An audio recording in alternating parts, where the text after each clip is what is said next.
사도행전 11장 19절에서 26절 찾으셨죠?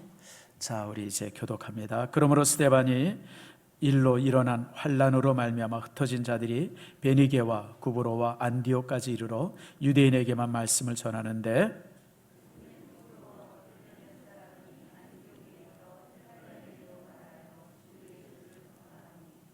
주의 손이 그들과 함께 하심에 수많은 사람들이 믿고 주께 돌아오더라.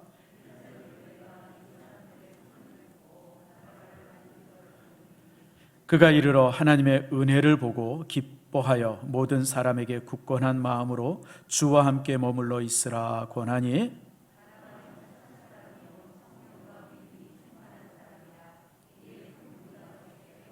바나바가 사울을 찾으러 다소에 가서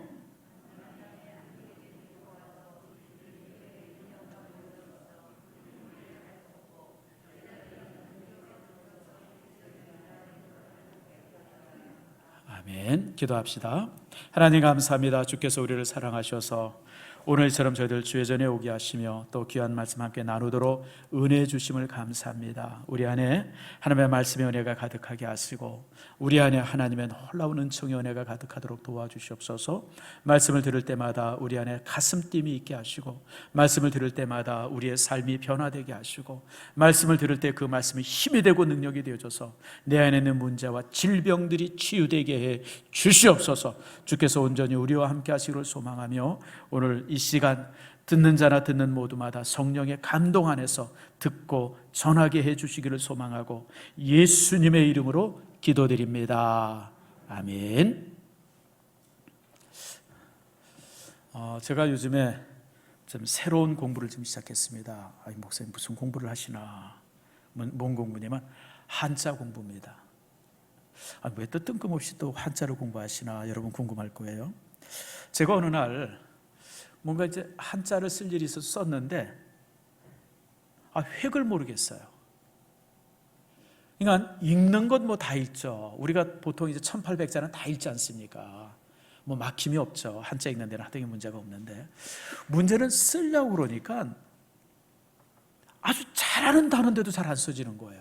이게 획이 어떻게 되더라? 우선 뭐 이제 건망증도 있긴 있겠지만 이게 좀 문제가 있더라고요. 그래서 이게 한문을 좀 다시 한번 공부해야 되겠다.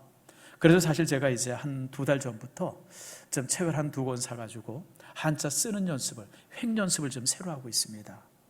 그래서 새로 하다 보니까 그 참 이렇게 또 재밌는 것들도 많이 발견하더라고요. 원래 한자는 상형 문자입니다.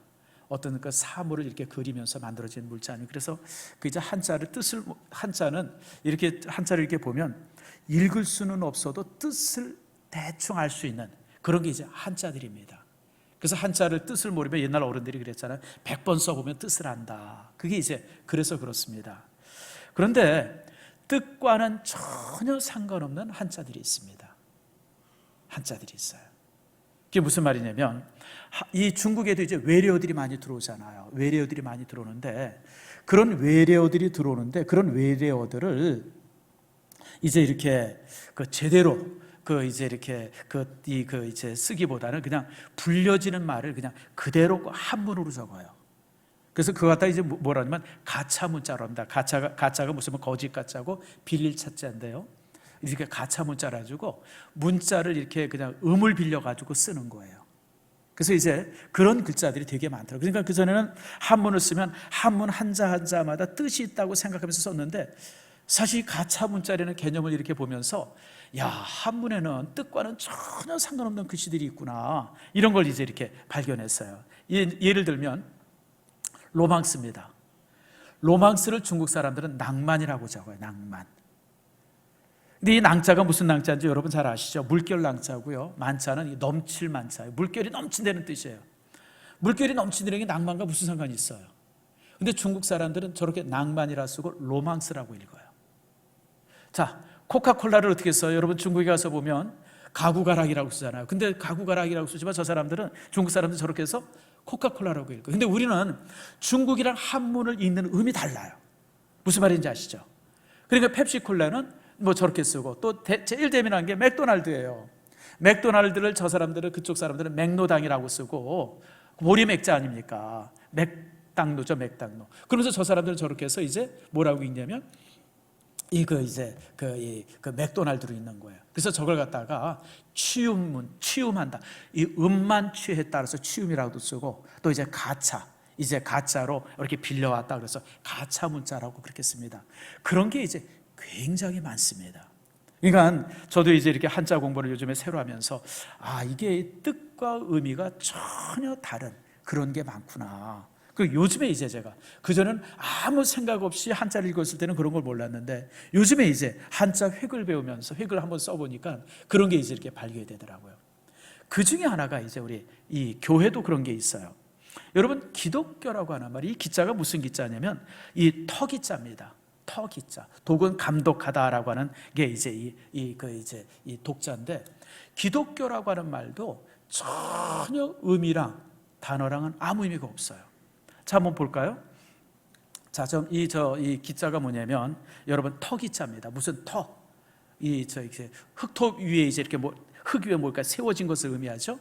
그 다음에 독자는 이제 여러분 잘 아는 것처럼 거느릴 독자, 살필 독자예요. 터 위에 또 이제 거느릴 위에 그런 교다. 기독교는 아무 의미가 없어요, 여러분들. 우리가 가지고 있는 신앙과는 아무 상관이 없는 글자예요. 뜬금없는 글자예요. 근데 이제 저렇게 해서 이제 우리가 이제 보통 기독교라고 읽죠. 사실 기독교라고 하는 말보다 우리가 정확한 말은 그리스도교라고 써야 정확한 겁니다. 우리가 예수 믿는 사람을 기독인이라 해요. 기독인이라는 말이 뭐냐면 이 한문으로 이 그리스도를 어떻게 쓰냐면 기리사독이라고 써요. 기리사독이라고 한문을 쓰고, 그 사람들이 이제 중국 사람들은 그리스도라고 읽거든요. 그래서 이제 중간에 두 개를 빼가지고 이제 기독이라고 쓰는 건데, 사실 그런 것을 이렇게 살펴보면 우리가 요거는 좀 버려야 될 글자들이 많다. 우리가 다시 불러야 될 때. 그래서 여러분, 그리스도인이라고 그럴 때 우리가 기독인이라고 하는 나보다 그리스도인이라고 하는 것이 훨씬 가깝습니다. 근데 우리가 너무 익숙해. 사실 우리나라 말에 이런 이제 가짜 문자가 너무 많습니다. 굉장히 많아요. 자, 예를 들면 이 중국 사람들은 프랑스를 불란서라고 쓰고 프랑스라고 읽어요. 근데 우리는 그 문자를 그대로 읽기 때문에 그냥 불란서라고 읽는 거예요. 이거는 도대체 의미도 그렇고 어떤 발음도 그렇고 전혀 달라요. 이런 게 사실 성경에도 되게 많습니다. 자, 예를 들어 보면 우리가 신약 성경의 최초의 성경을 갖다가 마태복음 그러잖아요. 마태는 영어로 매튜입니다. 매튜. 그런데 한문으로 뭐라 하면 말 마자에다가 클테자를 써요.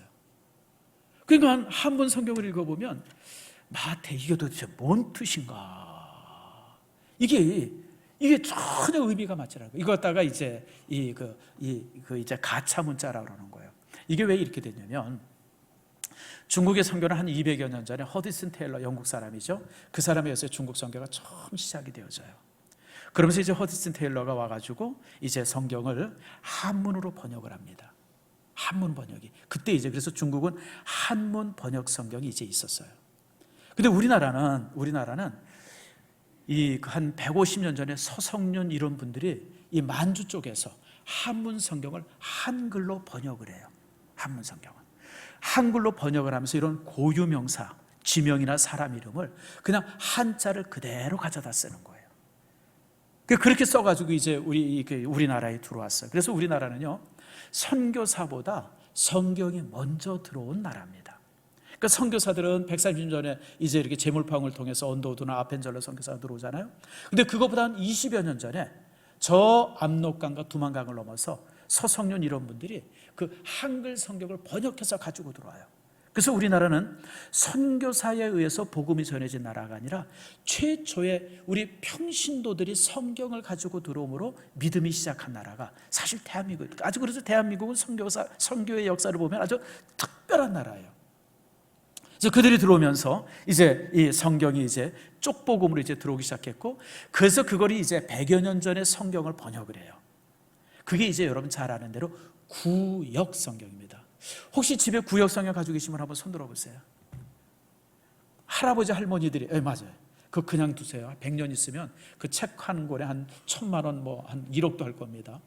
사실 저도 예전에 구역 성경 한 권 있었는데 제가 가치를 몰라가지고 어디 뒀는지 모르겠어요. 그게 이제 구역 성경. 그러다가 지금부터 한 70년 전에 성경이 구역이니까 너무 좀 옛날 말들이 많으니까 번역을 하자. 그래서 개역 성경이 생겼어요. 개역 성경. 이전에 우리가 쓰여진 성경이 개역 성경이에요. 구역, 옛날 번역한 성경을 한번 다시 번역했다 해서 개역이에요. 그리고 이제 한 20년 전에 새로 번역한 게 지금 우리가 가지고 있는 성경이에요. 그 이름이 뭐냐면 개역을 또 한 번 개정했다. 그래서 지금 우리가 가지고 있는 성경을 갖다가 개역 개정이라고 이름 붙이는 거예요. 그래서 한국은 성경이 총 3번 번역이 돼요. 구역 성경이 한 번 있었고, 이건 아주 옛날 100년 전 성경이에요. 그게 이제 일제시대 때 쑥 쓰여지다가 해방되고 나서 이제 개역 성경이 되고, 해방되고 나서 한 50여 년간 그 성경 쓰이다가 이제 새롭게 개역 개정이 20여 년 전에 이제 번역이 되어진 거예요. 앞으로 한 30년 있으면 또 번역이 될 거예요. 그때는 개역 개정 또 개정 성경 아마 이름이 그렇게 붙여지지 않을까 싶은데, 그래서 사실은 여러분 이렇게 이제 이 고유명사나 이런 것들이 그대로 이제 가짜 문자가 돼가지고 우리가 쓰고 있어서 전혀 우리가 이렇게 보면 이게 맞는지 틀리는지 이게 의미도 모르겠고 뜻도 이제 그런 것들이 우리에게 좀 있습니다. 자, 그래서 여러분들 이제 우리가 그래서 여러분 기독교라기보다는 그리스도교라고 말하는 게 훨씬 더 정확한 겁니다. 기독인이 아니라 그리스도인이라고 불려질 때 그것이 뜻에 맞는 겁니다. 그러니까 크리스천, 이게 가장 귀한 이름인데 우리가 이게 이제 기독인이라고 이렇게 한문으로 쓰는데 뜻과 또 발음 전혀 아무 의미가 없어요. 그래서 여러분 기독인이 아니라 그리스도인, 크리스천 이렇게 불려지는 것이 여러분 정확하다. 그래서 그렇게 바꾸도록 여러분 애쓰세요. 우리 세대는 좀 힘들 거예요. 우리가 워낙 익숙해져 있어가지고. 근데 여러분 익숙해져 있는 것을 버릴 때 새로운 것을 받아들여요, 여러분들. 그래서 이제 우리 다음 세대는 이제 그렇게 되지 않겠나 싶은데, 자, 그래서 오늘 이 부분을 우리가 함께 봅니다. 오늘 본문의 말씀을 보니까 우리의 가장 소중한 이름이 그리스도인이라고 하는 이름인데, 이 그리스도라고 하는 이름이 최초로 쓰여진 때가 언제냐면 안디옥 교회예요. 안디옥 교회라고 하는 곳에서 그리스도인이라고 최초로 이제 불려지게 됩니다. 여러분, 이 안디옥 교회는 좀 특별한 교회입니다. 그 당시에는 이 교회가 예루살렘 교회가 하나밖에 없었어요. 그리고 예루살렘 교회는 사도들에 의해서 세워진 교회예요. 잘 아는 것처럼 사도행전 2장에 보면 120명의 이 성도들이 정말 열심히 기도하는 가운데서 성령의 충만함을 받고 그리고 세워진 교회가 예루살렘 교회입니다. 그러니까 예루살렘 교회는 굉장히 아주 의미 있는 교회고 그 당시 영적으로 중심이 되는 교회였었어요. 그런데 20년이 지난 다음에 예루살렘 교회가 쇠퇴하면서 여러분 이 안디옥 교회가 부흥하게 되어집니다. 안디옥 교회는 예루살렘 다음 교회로서 예루살렘에 가졌던 모든 영적 권한을 물려받는 교회. 그래서 안디옥 교회는요 교회사 속에서 굉장히 중요한 교회. 그래서 여러분 성경에 교회 이름이 되게 많이 나오지만 성경에 나오는 교회 이름을 가지고 그대로 쓰는 교회들이 있는데 그게 제일 많이 쓰는 데가 안디옥 교회입니다. 잘 아는 것처럼 여러분 전주의 그 깡통교회, 선교사들을 제일 많이 파송한 교회가 전주에 있잖아요. 그 깡통교회, 그게 안디옥 교회예요. 우리 노에서도 안디옥 교회가 있어요. 은효세 목사님이라고 안디옥 교회가 저쪽이 있는데 여러분 이렇게 안디옥 교회가 유명한 교회입니다. 근데 여러분 참 재미있는 것은 이 안디옥 교회가 이렇게 참 굉장히 영적으로 그 다음에 이제 예루살렘 다음 타자로서 선교사를 파송하고 어떤 선교라든지 이런 부분에 있어서 중심이 되는 교회인데 안디옥 교회를 세운 사람의 이름이 없어요, 성경에. 안디옥 교회를 누가 세웠는지를 몰라요. 참 신기하죠. 근데 여러분 오늘 성경에 보니까 이 안디옥 교회를 세운 사람이 누구냐면, 자 19절 말씀 봅시다. 19절 말씀에 보니까 그때에 스데반 일로 일어나는 환난으로 말미암아 흩어진 자들이, 이 흩어진 자의 밑줄을 한번 딱 그어보세요. 이 흩어진 자가 우리가 자주 쓰는 디아스포라라고 하는 뜻입니다. 디아스포라. 성도들이 흩어졌어요. 여기저기 전 세계에 흩어져 있어요. 그 흩어진 사람들이 바로 디아스포라예요.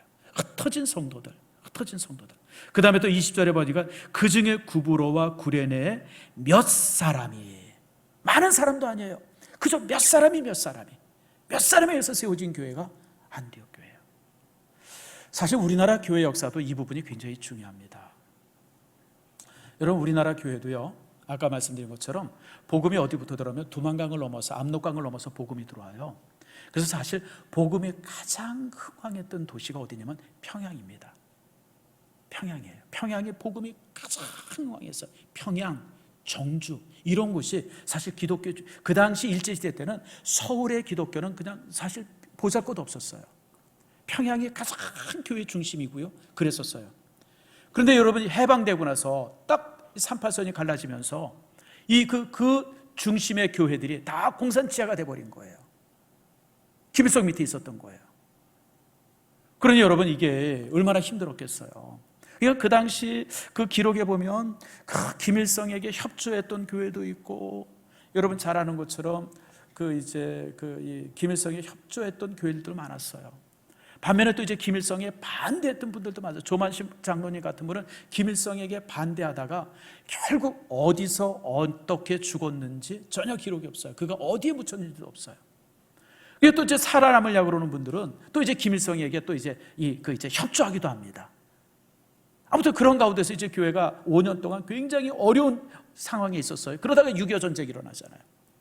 6.25 전쟁이 일어나면서 이제 쭉 내려오다가 다시 이제 서울이 수복되어지고, 이제 이렇게 이제 유엔군이 쭉 해서 압록강, 두만강까지 올라가요. 다 올라갔는데 중공군이 그때 참여를 합니다. 한 200만 정도가 참여한다고 그러죠. 그 중공군이 참여하면서 그냥 쫙 밀려 내려와요. 그게 이제 일사후퇴예요. 그 일사후퇴 때 단순히 군인들만 후퇴된 게 아니라 북쪽에 있는 대부분의 성도들이 남쪽으로 내려옵니다. 그래서 그 내려온 성도들로 해서 세워진 교회가 남쪽의 유명한 교회들이 다 그 교회들입니다. 예를 들면 여러분 충영교회, 여러분 우리나라 이 합동측의 가장 이 중심이 되는 교회, 저쪽 충영교회 여러분 아시죠? 저쪽 강남에 그 어딥니까? 그냥 아주 어마어마하게 지금 가서 보면 여러분 성처럼 큰 김창희 목사님, 그 다음에 여러분 영락교회 그 한경지 목사님, 이런 분들이 다 북쪽에서 목회하다가 일사후퇴 때 아니면 또 그 전에 김일성을 반대하고 내려왔던 분들이 모여서 세운 교회들이 그 교회예요. 그러니까 북쪽에서 38 따라지라고 그러지 않습니까? 옛날에 그 사람들은 북쪽에서 내려온 사람들을 굉장히 멸시하면서 불렀어요. 38 따라지라고.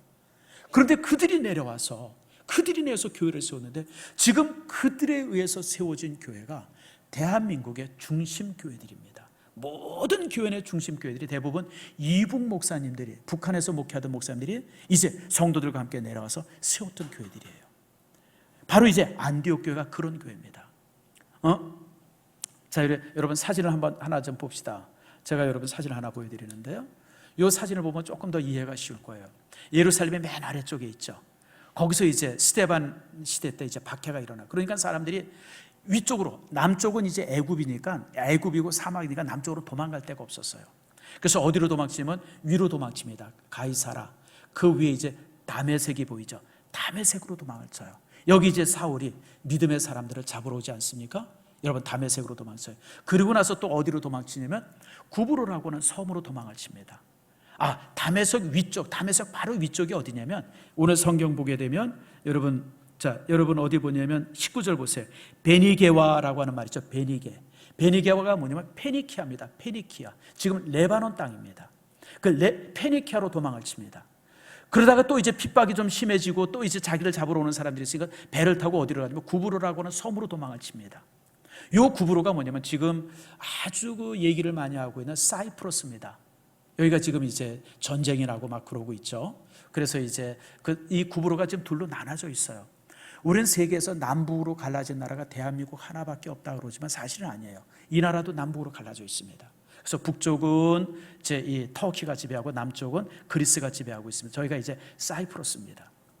옛날에는 구브로라고 불렀어요. 저게 바나바의 고향입니다. 그런데 이제 구브로에 살던 이 크리스찬들이 배를 타고 어디로 나면 안디옥으로 건너옵니다. 몇몇 사람들이 안디옥으로.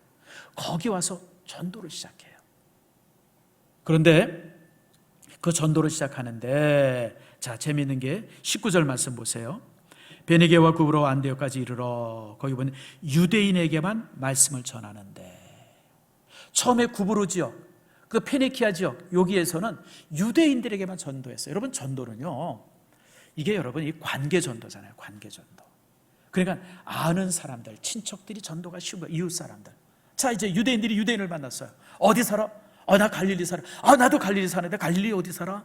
얘 나세. 아이고, 내가 그 옆 동네 사는데. 그러니까 이게 전도가 쉽잖아요. 그래서 처음에는 동족들에게만 전도했어요. 그리고 여러분, 이 당시는 이제 예수님이 승천하신 지 20년이 지났음에도 불구하고 다른 족에게, 다른 민족들에게 전도한다고 하는 것을 전혀 생각을 안 했어요. 오직 전도는 유대인에게만 해야 된다라고 하는 생각을 가졌어요. 그래서 이제 페니키아에서 그렇게 전도하고, 그 다음에 또 이제 어디로 갔냐면 이제 또 구브로에 가서도 이제 그렇게 전도하고, 이렇게 이제 전도를 했어요.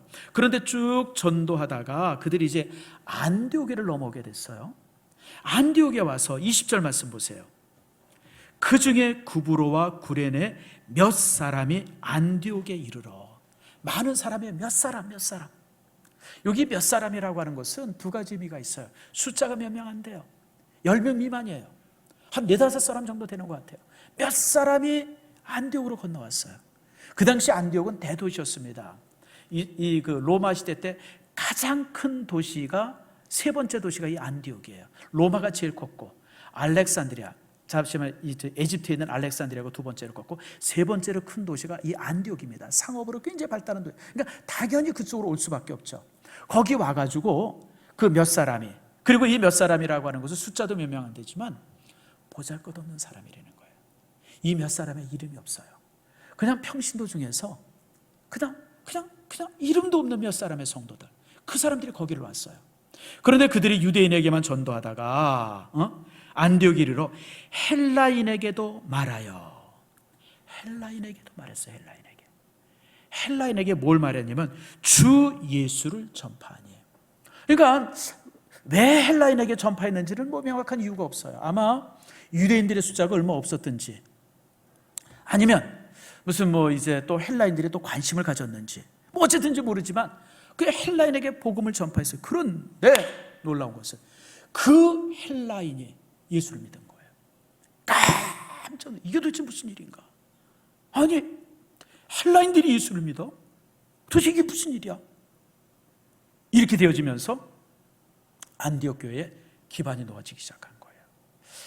참 저는 이 사실을 이렇게 바라보면서 참 하나님의 놀라운 역사를 보게 되어져요. 여러분, 스데반의 죽음은 교회에서 엄청난 손실이었었어요. 왜냐하면 스데반은 초대교회 때 최고의 신학자였었습니다. 스데반의 설교가 이제 사도행전 8장에 나오는데 52절이나 긴 설교가 나와요. 근데 스데반 설교 전에 베드로 설교가 있었어요. 베드로 설교가 이제 짧게 이제 사도행전 2장에 나오고요. 근데 그 짧은 베드로의 설교를 듣고 5천 명이 전도가 되어지잖아요. 그래서 8장에 와서 스데반이 사울에게 붙들려 가가지고 거기서 이 형장에서 긴 설교를 해요. 긴 설교를 해요. 근데 여러분, 스데반이 가졌던 이 스데반이 설교했던 이 설교가 예수 그리스도가 우리의 구선자이고 그분이 십자가에서 죽을 수밖에 없던 이유와 그 죽음이 우리의 모든 죄를 대속한다고 하는 이 놀라운 사실을 증명하는 그런 어떤 그 이제 변증적 설교로서는 최고의 설교였었어요. 그런데 그 대단한 설교를 하던 사람이 돌에 맞아 죽는 거예요. 다시 말하면 예루살렘 교회의 가장 훌륭한 학자가 죽은 거예요. 얼마나 큰 손실이에요, 여러분들. 교회의 뿌리 중에 가장 중요한 뿌리가 하나 뽑혀진 거나 마찬가지죠. 그런데 하나님께서는 그 일을 통해서 더 큰 일들을 이루세요. 그 더 큰 일이 뭐냐면 복음이 온 세상에 전파되게 하는 그런 큰 일들을 이룬 거예요. 저는 요즘에 그런 생각을 해봐요. 여러분, 1년 동안 교회가 올스톱이 됐잖아요. 1년 동안 교회가 올스톱이 됐어요. 여러분, 이 엄청난 환난을 겪고 나서 교회가 배우는 게 없다고 그러면 너무너무 아까운 거예요. 우리가 월사금을 얼마나 크게 냈어요, 여러분들. 우리가 정말 이 엄청난 이 1년 동안에 이 손해를 봤는데, 이 손해를 보면서 교회가 아무것도 배운 게 없다 그러면, 또 아무것도 이룬 게 없다 그러면, 그거는 교회가 너무너무 불행하고 좀 배움이 없는 거예요. 여러분, 이 큰 환난을 받았다 그러면 이 큰 환난에서 우리가 뭔가 얻는 게 있고 배우는 게 있어야 돼요. 이 코로나가 끝난 다음에 교회가 정말 놀랍게 성장할 수 있는 그런 그 하나님의 복음이 정말 땅에 가득 채워지는 그런 역사를 이루는 그런 놀라운 결과를 가져야 돼요. 하나님께서는 스데반을 이루셨지만 그 잃어버린 것으로 끝나는 것이 아니라 그 스데반의 죽음을 통해서 온 세상에 복음을 전하는, 복음이 온 세상에 퍼지는 그런 위대한 일들을 이루고 있는 겁니다.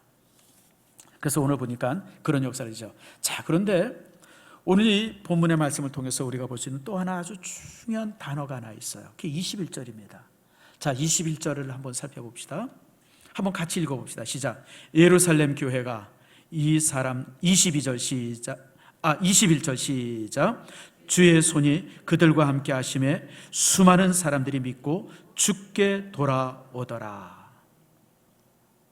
자, 여러분, 20절에 보니까 구브로와 구레네의 몇 사람이 안디옥에서 헬라인들에게 말하여 주 예수를 전파하기 시작했어요. 복음을 전하기 시작했어요. 그런데 그 다음 단어가 중요한 거예요.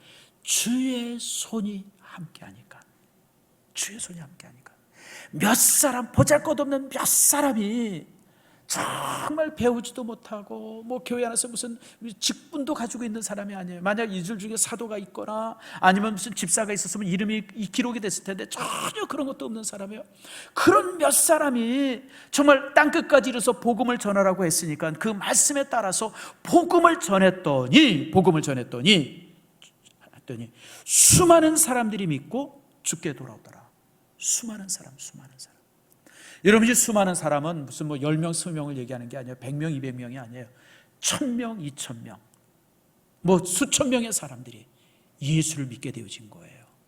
그런데 이런 놀라운 역사를 어떻게 이루느냐? 21절 말씀 첫 절에 보니까 주의 손이, 한번 따라합시다. 주의 손이, 이게 열쇠예요. 우리가 아무리 노력해도 내가 10이라는 노력을 하면 열매는 10이라고 하는 열매밖에 거둘 수가 없어요. 여러분, 모든 게 그렇잖아요. 뿌린 대로 거두는 거잖아요. 여러분이 직장 생활하거나 학교에서 공부를 하거나 또 아니면 무슨 뭐 이렇게 사업을 하거나 많은 일들을 해요. 여러분들이 정말 혼신을 기울여서 수고하고 정말 모든 것을 바쳐서 일해요. 열매는 여러분들이 수고한 만큼의 열매예요. 수고한 만큼의. 그런데 여러분, 여러분의 수고 위에, 여러분의 땀 위에, 여러분들의 애씀 위에 주의 손이 함께하면 그때부터는 그 일은 여러분의 일이 아니라 하나님의 일이 되어져요. 여러분, 이 사실을 알아야 돼요. 여러분이 직장에서 일한다고 합시다. 여러분이 일해요. 그런데 여러분의 그 일함 속에 하나님의 손이 함께하면 그때부터는 그 일은 여러분의 일이 아니라 하나님의 일이 되어져요. 여러분이 사업을 한다 합시다. 큰 사업을 해요. 엄청난 사업을 해요. 그래서 그 사업을 위해서 정말 우리가 애쓰고 수고해요. 여러분이 가지고 있는 모든 역량을 동원해요. 지금까지 여러분이 가졌던 경력들을 동원하고 여러분들이 가지고 있었던 모든 물질들을 동원하고 있고 모든 것에 그것을 온 힘을 기울여요. 그것까지는 부족해요. 여러분이 기도해야 돼요. 하나님, 이 일 위에 하나님이 함께하기를 바랍니다. 이게 내 일이 아니라 하나님의 일이 되기를 원합니다. 그래서 주의 손이 함께하면 그때부터는 그것은 여러분의 일이 아니라 하나님의 일이 되어져요. 열매가 달라지고 결과가 달라진 거예요. 몇 사람이 전도했는데, 보잘것없는 몇 사람, 이름도 없는 몇 사람이 전도를 했는데 주의 손이 함께하니까 이게 하나님의 일이 되어져 버렸어요. 그러니까 수많은 사람들이, 수천 명의 사람들이, 수몇 명의 사람들이 예수를 믿는 이런 기적 같은 역사들이 일어나진 겁니다. 그래서 여러분, 항상 모든 일을 할 때마다 여러분 기도해야 돼요. 하나님, 이 일 위에 하나님의 손이 함께하기를 바랍니다. 항상 기도하세요. 여러분, 자녀를 키울 때도 마찬가지예요. 하나님, 내 자녀들 위해 하나님의 손이 함께하기를 바랍니다. 항상 기도하세요.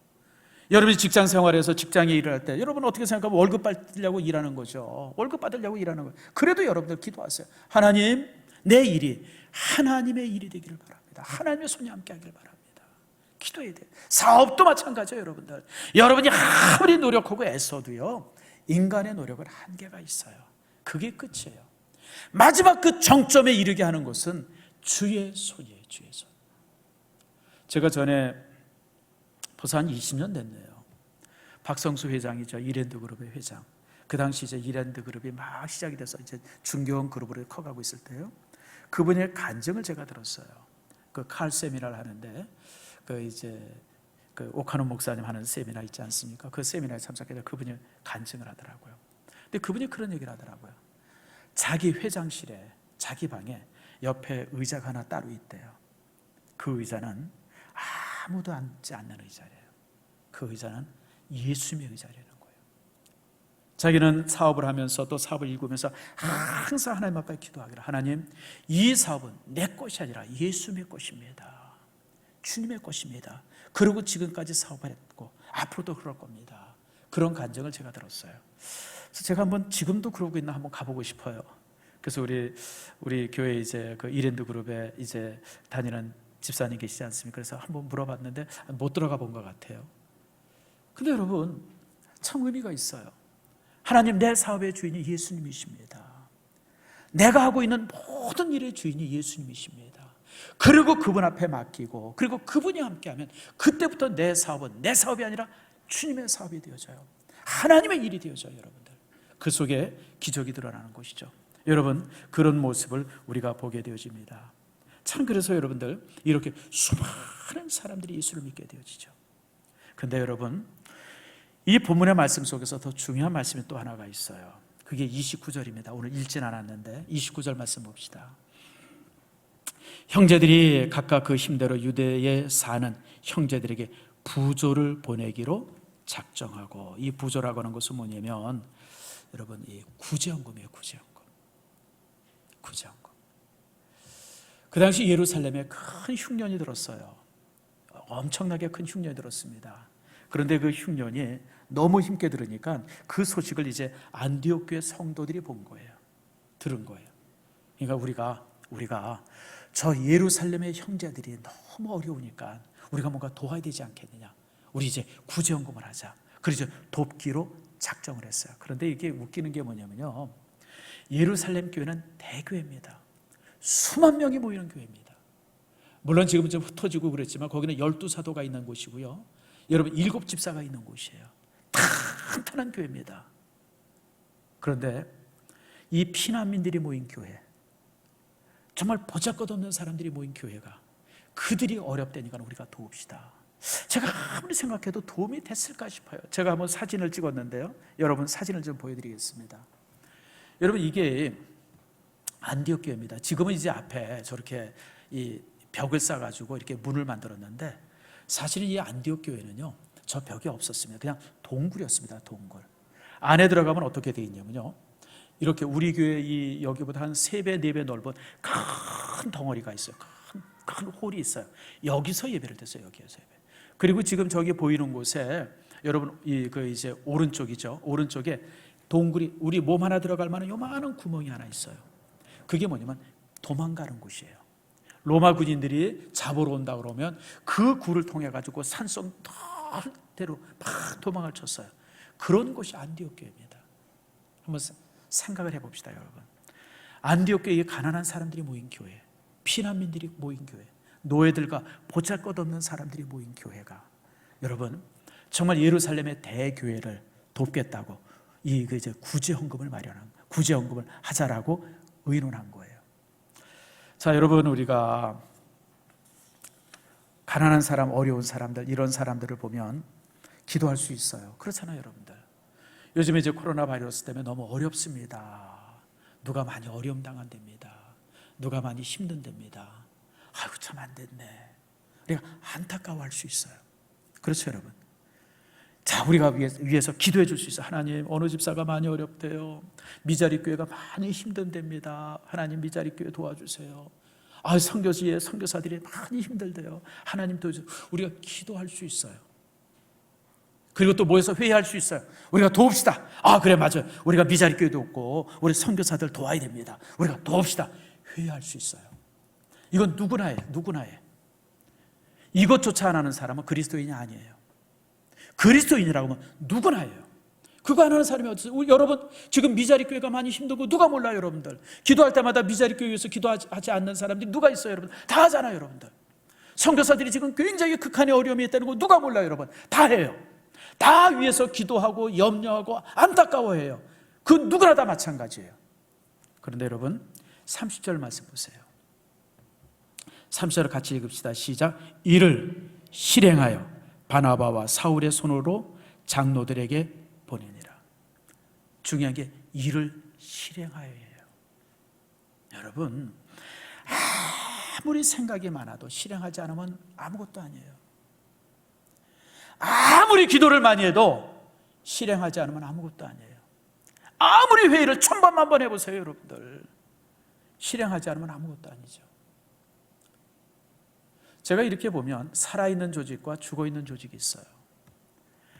죽어있는 조직은 회의만 죽기 살기로 열심히 해요. 여러분이 회사 같은 데 이렇게 들어가서 보면 망하는 회사에 징조가 있답니다. 망하는 회사들의 징조가 있어요. 예전에 벌써 한 10년 전에 깨진 유리창의 법칙이라는 책이 있었어요. 여러분 혹시 읽어보셨어요? 깨진 유리창의 법칙. 거기 보면 이제 그 책에 보니까 망하는 회사의 특징이 있어요. 회사를 들어갔는데 이 회사가 망할 건지 안 할 건지 근데 망하는 회사의 특징이 뭐냐? 회의를 많이 한답니다. 매일 모여서 회의한다는데 회의. 그냥 아침부터 저녁까지 회의만 한대요. 그게 망하는 교회, 망하는 회사의 특징이랍니다. 회의만 많이 하는 거. 근데 여러분 안디옥 교회는 실행하는 교회였었어요. 행동하는 교회였었어요. 저들은 이렇게 모여가지고 작정을 했어요. 우리가 모여서 우리가 정말 부주를 했어요. 예루살렘 교회를 도웁시다. 그러니까 작정을 하고 나서 그들이 실행에 옮겼어요. 그들이 물질을 모았어요. 그저 십시일반 없는 가운데서도 그저 힘든 가운데서도 그저 물질을 모아가지고 그 물질을 모아서 바나바와 그리고 바울의 손에 쥐어서 예루살렘으로 보낸 거예요. 여러분 이런 모습을 보게 되어지자 이거는 누가 보냐? 불신자들이 보게 된 거예요. 이런 불신자들이 이런 모습들을 그들이 이렇게 주의 손이 함께하는 모습을 보고 그리고 또 여러분 사도 바울이 이 바나바가 그들을 향해서 뭐라고 가르칩니까? 여러분 23절 말씀이니까 하나님의 은혜를 보고 기뻐하여 모든 사람에게 굳건한 마음으로 주와 함께 머물러 있으리라 말씀을 가르치고 또 가르친 말씀대로 순종하고 살아가고 이런 모습들을 보게 되어지자 이런 모습을 보게 되어지자 많은 사람들이 그들을 향해서 뭐라 그래요? 그리스도인이라고 불렀어요. 여러분들 그리스도인이라고 불려진 곳은 여러분 바로 이제 이런 모습 속에서 이제 저들이 이제 불려진 겁니다. 사랑하는 성도 여러분, 참으로 이 그리스도인이라고 불려진 것은 바로 그런 모습. 여러분 그래서 26절 말씀 보세요. 26절을 같이 읽읍시다. 시작. 만남의 안디옥에 데려와서 둘이 교회에 1년을 모여 있어 큰 무리를 가르쳤고 제자들이 안디옥에서 비로소 그리스도인이라 일컬음을 받게 되었더라. 최초로 그리스도인이라고 이름을 불려지기 시작했어요. 그 전까지는 예수 믿는 사람들을 갖다가 나사렛 땅이라고 그랬어요. 나사렛 땅. 예수님의 고향이 나사렛 아닙니까? 자랐던 곳이. 그러니까 나사렛 땅. 이거 얘기는 뭐냐면 이단이라는 거예요. 이단이라고 해서 나사렛 땅이라고 불렀어요. 특별히 이제 예수 믿는 사람들의 사도들이나 이런 사람들이 갈릴리에 많이 살아가지고 갈릴리 사람이라고도 불렸어요. 근데 크리스찬, 그리스도에게 속한 자라고 하는 이 이름은 이때 최초로 붙여집니다. 내가 나를 부른 이름이 아니라 여러분 그 당시 보면 성도들은 서로가 서로를 부를 때 형제라고 불렀어요. 형제요. 아니면 또 성도들이요. 이렇게 불렀어요. 근데 여러분 우리끼리 부른 이름은 그렇게 중요하지 않아요. 제가 얘기했잖아요. 전주에 현대는 평판의 시대라고. 다른 사람들이 불신자들이 우리를 어떻게 부르냐가 중요한 거예요. 우리 지금 우리 주변에 살고 있는 저 사람들이 신성교회를 바라볼 때 어떻게 부르느냐가 중요한 것이지 우리끼리 뭐 성도요, 거룩한 저요, 형제요, 자매요 이건 아무 의미가 없어요. 여러분들 그게 무슨 의미가 있어요? 여러분 그건 의미가 없는 거예요. 진짜 의미 있는 것은 저 불신자들이 우리를 부르는 이름이 그게 진짜 이름이에요. 그들이 우리를 향해서 그리스도인이라고 불러줘야 돼요. 다시 말하면 2000년 전에 에베소 사람, 안디옥 사람들이 바라볼 때 어느 분인가 거짓 무리들이 우르르 모여가지고 지들끼리 모여서 예배를 드려요. 처음에 볼 때는 저것들 뭔가 무슨 떼거지들이 왔나 아마 그렇게 생각했을 거예요. 그리고 그들을 향해서 뭐 이제 별별 소리 다 했겠죠. 저것들 무슨 뭐 이상한 종교를 믿는데 저저 뭔가 봐 무슨 뭔가 이제 이러고 막 경멸하고 했을 거예요. 근데 시간이 지나면서부터 그들의 삶 속에 다름이 보이는 거예요. 진실함이 있고 거룩함이 보여요. 또 자기들끼리 깊은 사랑들이 있어요. 자기들도 힘들지만 더 힘든 사람들에 대한 그런 배려들이 있어요.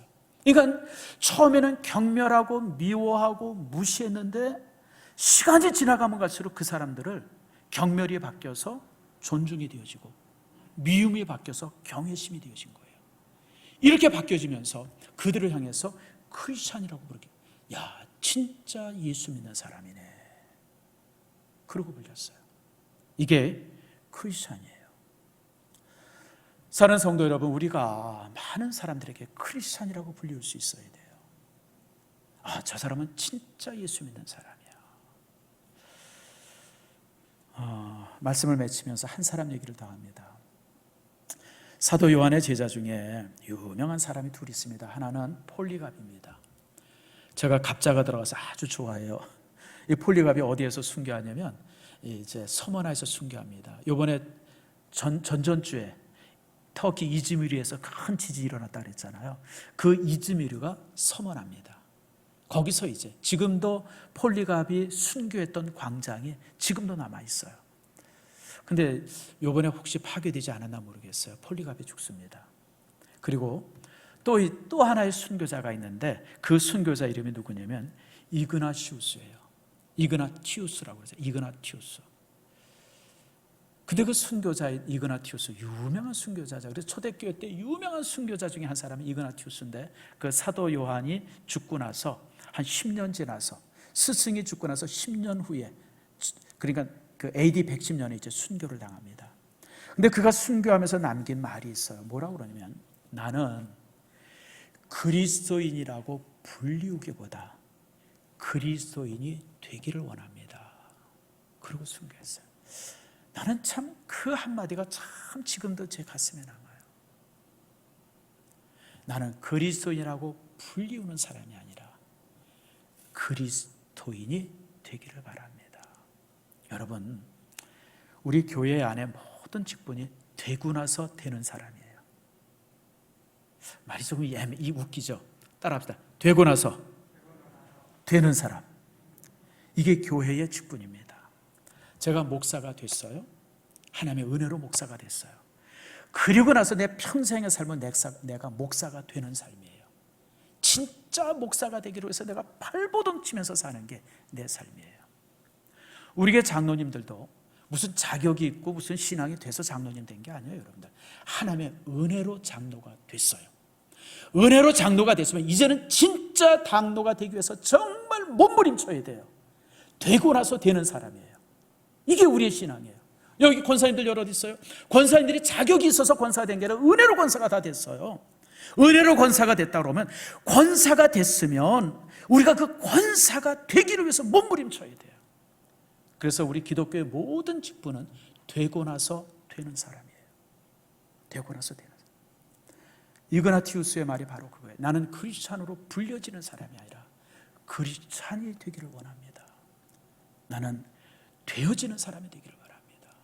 여러분, 이 고백이 여러분의 고백이 되어지기를 바랍니다. 지금 이 시대에 어느 시대나 교회를 향해서 긍정적인 시대는 없습니다.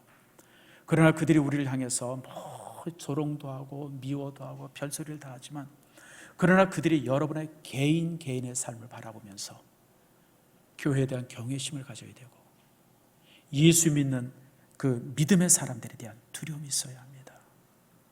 여러분은 그리스도인으로 불려질 뿐 아니라 그리스도인이 되는 사람이 되어야 합니다. 그럴 때 여러분 교회는 교회답게 설 수 있고 세상의 빛이 될 수 있는 겁니다. 말씀을 맺습니다. 안디옥 교회 성도들은 이름 없는 성도들이었습니다. 정말 보잘것없고 하잘것없는 사람이었습니다.